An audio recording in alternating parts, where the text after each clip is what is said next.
ஓம் சக்தி. அருள் வாக்கும் அனுபவங்களும். நீதிபதி திரு டி.எஸ். அருணாச்சலம் அவர்கள், எல்லோருக்கும் மனக்குறை ஏற்படுவது சகஜம். எனக்கும் ஒரு மனக்கிலேசம் ஏற்பட்டது. குஜராத்தில் உள்ள கிருஷ்ணன் கோவிலுக்கு போய் திரும்பி வந்த நேரம் அது.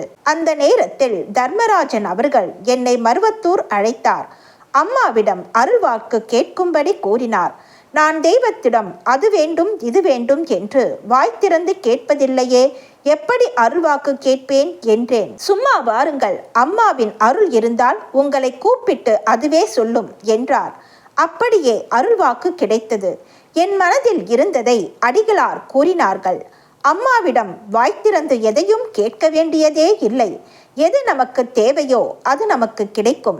அடிகளார் திருவடியை பற்றி கொண்டால் போதும். அம்மாவின் திருவடிகளை பற்றி கொண்டது போல் ஆகிவிடும். திருவடிக்கு அவ்வளவு மகிமை உண்டு. சங்கரர் அவர்கள் சீடர்களின் பெயர்களை பாருங்கள். அவர்களின் பெயரிலேயே திருவடி சம்பந்தம் இருக்கும். பகவத் பாதால், கோவிந்த பாதர், கமல பாதர் என்றெல்லாம் பாதம் சம்பந்தப்பட்ட பெயர்களாகவே இருக்கின்றன. குரு பாதங்களுக்கு, திருவடிகளுக்கு அவ்வளவு மகிமை உண்டு. இந்தியாவின் வீழ்ச்சி குறித்த அன்றைய விவேகானந்தர் வருத்தத்துடன் குறிப்பிட்டார். அடிமை மோகத்தாலும் அஞ்ஞானத்தாலும் நம் நாட்டின் ஆன்மீக பலம் அழிந்துவிட்டது. இந்தியா விமோசனம் பெற வேண்டுமானால் ஆன்மீகம் ஒன்றே வழி என்றார். அந்த இரண்டையும் அடிகளார் அவர்கள் வலியுறுத்தி வருகிறார்கள். ஒரே சீருடையாக செவ்வாடையை கொடுத்திருக்கிறார்கள்.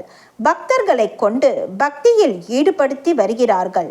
மேல் மருவத்தூரில் ஒரு வகை கட்டுப்பாட்டை பார்க்க முடிகிறது. ஓம் சக்தி. ஆன்மீக துறையில் நடந்து போன பழங்கதைகளையே பேசிக்கொண்டிருக்காதே. இங்கே நடைபெற்று கொண்டிருக்கிற நான் நடத்தி வருகிற புதுமைகளை உலகத்திற்கு எடுத்துச் சொல். அவற்றையே அடிக்கடி நினைத்து பழகு. அன்னையின் அருள்வாக்கு. Please share and subscribe. Om Sakthi.